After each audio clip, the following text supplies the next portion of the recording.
the show with my friend, the great Kenny Blakeney, representing the Howard Bison basketball or football team with the answer today. We don't know if he's the basketball coach, the announcer, or the football coach, but it's my man. What's up, coach? Hey, JR, boss man, if you see me do like this and start calling plays, I've changed sports. How you doing, Yes. man? Coach, I'm doing good. Good to talk to you, man. I know it was a rough year for you guys, but you guys persevered really tough, man. So tell us about that, man. How's it been with you and your program and your young men as you all get ready for 2021, 22 here going forward? Yeah, boss man. Well, we started out with a lot of hope and a lot of promise, to be honest with you, with our season and the momentum that we've gotten from the summer. Having McCord Maker on our roster and our young guys taking another year and growing, we thought that this could be a year that we kind of ascended up to the ladder of in the MEAC a little bit. I didn't know where we would be, but I thought we could be a team that overall record would be 500 in that range or above. And I actually thought that we could have a chance at the end of the day to be right there. Not that we could win it, but I thought we could have a chance to be one of those teams that could be at the top of the MEAC. And unfortunately, we only got 5 games in, and our season got canceled because of COVID. We had a number of young men come down with the virus, and we just were not able to recover to complete the season or the rest of the games that we had on schedule. Yeah, and coach, it's real tough, because a lot of your young men are young African American men getting COVID, and we know how COVID is ravaged our community very bad. And I thought it was a very sound move by you in the athletic department because you don't want these young men to get sick and have lasting effects of it, and just keep trying on the pause again. It was very made very sense to me, coach. Very rational move to me. So people criticize the season, but I'm like, they did the right thing because it's just too much going on and on. Let's just pause it. Let's start over again fresh next year with COVID down the road, vaccines coming now. So, Coach, I thought you did a great job of saving your young men from all this drama and adversity they didn't really need with this bad disease and virus. Well, boss man, I didn't feel like when our guys came back, like I said, we had a number of dudes, and I don't want to get into the number, but it was a high number. It was probably close to, numbers where it's 80, 90% of our team, pretty much, or maybe higher than that.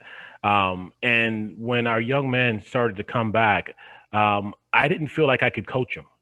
I didn't feel like I could ask them to do their very best. I heard our young men breathe, and it was sounding like stuff that I've never heard before. Hmm. We had a couple of young men that in the middle of practice would leave the floor to go vomit. And then, me not knowing anything, I'm like, well, can I go over there and check on them? But it's vomit, so there were things that were just, you know, there were things that I just didn't feel comfortable with. So we turned to the medical side again. We used the medicine kind of to get us to that point. Then we turned to the medical side again, and we started doing tests on our guys. And we found that a lot of our young guys were still having symptoms, where they were having issues with their heart. They were having issues with their breathing. And it just did not make sense for me as a coach to say, okay, get on the line and run this sprint in 30 seconds. Like, I did not feel safe or comfortable having our young men do those kind of things. So it got to the point where our medical team, our athletic director, Mr. Kerry Davis, our president, Dr. Wayne Fredericks, myself, kind of made the decision that it would be in the benefit of our student athletes' health and well-being to just shut it down right now. And coach, for anyone listening here, Coach Blakeney cares about his players. Some coaches will say, "Run these sprints." You thought about your players' well-being, their long-term health. We don't know how this virus is going to treat these young men 5, 10 years from now. We don't know what the long-term effects of this virus is. So you actually care about these young men's health, not your record as a coach, not wins or losses. You care about them as young men. Now, for anybody listening to this interview, you should want your young men to complain for a guy like Coach Blakeney, who actually cares about your young man as a man, not just as a commodity to get him wins and losses. Yeah, no doubt. It's when we recruit young men to Howard in our program, the thing that I tell their parents is that I want your son to be better when he leaves us than when he came. And that's not only maturity, that's not only spiritually, that's not only educationally, but it's also health wise. You know, so we take that seriously at Howard and in our program. So our young guys are bouncing back. A lot of the systems have been alleviated due to time, and they're taking steps now to start to get healthier, get in better shape, so we can try to move forward with the season that's coming up this year. And coach, one highlight of the year is this: you beat Hampton in back-to-back years. You beat Hampton. So we can say that Howard Bison is the real HU, the Mecca, the real HU. He back-to-back years, even in the COVID year, you beat the Pirates if only MEAC rivals there, coach. Well, look, Coach Buck Joyner does a tremendous job there at Hampton, and I gotten to know him a little bit over the last year or so. We have a former guy that was a part of our staff last year that's on their staff now. I love their president and what he's done for Hampton and done for that city. We're very lucky because we're part of a staff that has been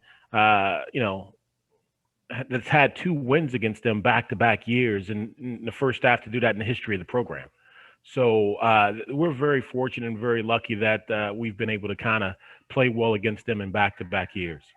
Most definitely, and also, coach. Yeah, tell me about this. You got your fellow Duke brother on the staff, which is Adobo, Thomas Hill. Tell us about having one of your Duke brothers right there, right with you, going to fire with you, grinding with you every day, man. Yeah, it's great. Thomas is a guy that was a sophomore when I was a freshman, and my roommate on the road that year.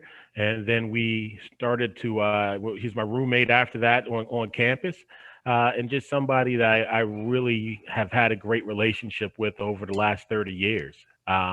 There's nobody like I got Tyler Thornton on my staff, who's also a Dookie. I got Jake Brown, who I've worked with at Columbia. So to have these guys that are, you know, character, men of faith, good guys that work their butts off it's really unique. I can trust them, I can depend on them, and I know they're going to be there for me to continue to push this program forward. And coach, having those guys around you. So tell me how you're looking forward to next year because it's springtime, workouts start here really soon, and the transfer portal is going crazy. And so tell us about your plans for as you guys get ready for workouts and having them on campus this summer will be very key to development for your young men as well. Absolutely, absolutely. That's so important. I've growing up in I'm 49, so growing up in the late 80s, early 90s, I was an EPMD fan, and they had an album, Unfinished Business. Oh yeah. And that's what I feel like we're about this year. We have some unfinished business because we had some guys that I really thought was ready to kind of, like I say, grow into being the players that we think they can be, and to not in myself even to grow into being a better coach. The one thing that I take away from this is that we were able to have, a lot of practices this year. There were points in times where, with during exams break, we were able to go twice a day and really grind with our guys. So we feel like there was a great period of growth with them.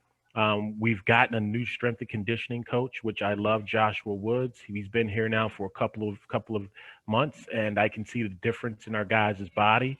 The things that he's doing on the strength with the conditioning side, with the agility side, the footwork side, and having the opportunity, like you said, to work with our guys this summer.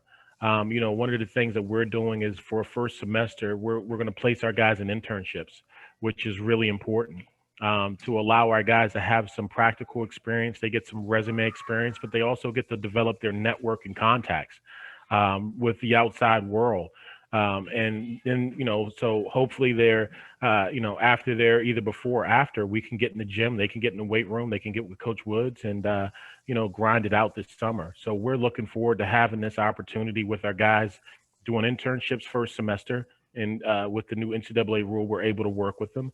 But then the second semester in summer school, they can take one or two classes and we can spend the same amount of time with them that we can spend from the first semester. So we really feel like this period is going to be a huge part of growth. And one of our focuses during the summer is going to be, how well can we really focus and lock in on the defensive side of ball. If you see the teams that excelled in the tournament, most of those teams were defensive, heavy emphasis on that side of the ball. Most definitely, coach. Like you said, those open runs that all them schools in the area you can go have girls that go out and play. It's gonna help them too because I feel like those. I know Eastern Washington for sure because I know Coach Legs was telling me about it that his guys scrimmaged against Gonzaga and help these guys become better. And you got all of them great schools in these DMV areas you can go scrimmage against and help get your young men some experience that way. Maybe apply some of those principles you've learned on when development wise with coaches here. Apply it when I'm playing pickup as well because I know when I would go out and play pick up football or flag football, I would use some things I learned, see how it works against other people. So it's like, I feel like it helped me when I was playing ball. So I gotta help your young men as well, having the ability to play against guys in the area like that. No doubt, no doubt. And we're hoping that we can, we have a real famous summer league pro-am that's here in Washington, D.C. It's held at the Georgetown campus called the Kenner League. And it would be great to get our guys in that league. I don't know if it's going to be possible with COVID and what the protocols will be at Georgetown. But if that's something that can happen, we certainly would love to have our guys do that. But we have, I think, a number of young men that if we're not able to have that competition with outside people, that we can create that kind of same competitive nature within our program in that Bird Gymnasium on Howard's campus.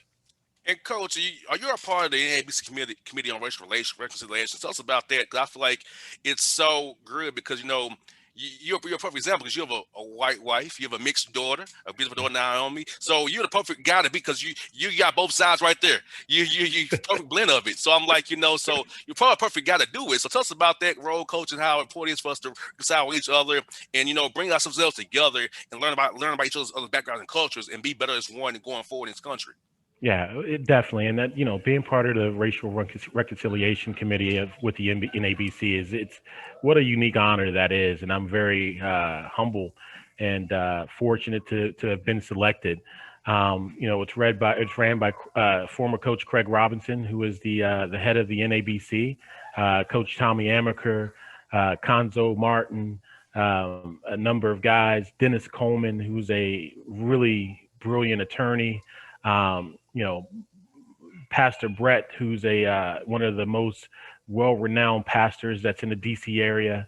He was the chaplain for the Washington Redskins. But to have a chance to have conversations or impact on that committee, doing stuff like trying to eliminate the SAT at universities, making sure that during Black History Month, to have universities acknowledge and sing, lift every voice and sing, just to make things equal and have a voice and a say on issues that can really affect change, is such a powerful thing that I can be a part of. And it's a neat thing, boss man. And I'm excited about what we can do in the future and the things that we're currently working on right now.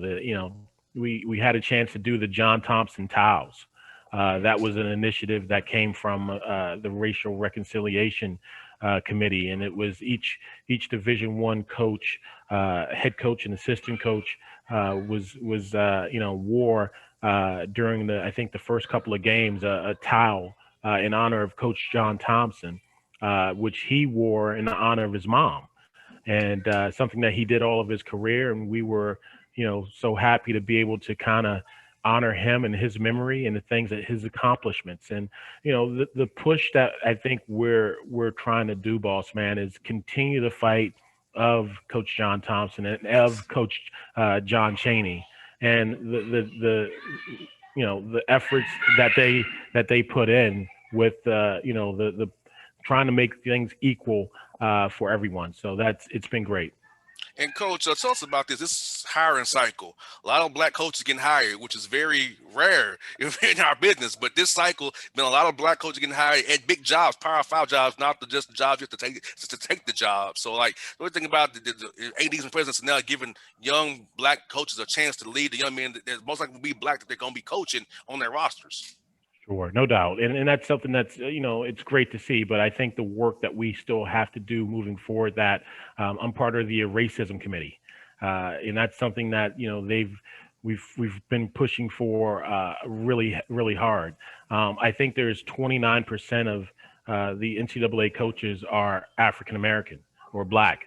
And if you take out the MEAC coaches, that number drops down to maybe 24%. So we still have a lot of work to do, but it's great to see that, it's great to see a number of African American Black males getting more opportunities to affect, I think, the lives of African American males, but also white men. And when you look at it, there is, I think, 56% of all student athletes that play basketball are Black.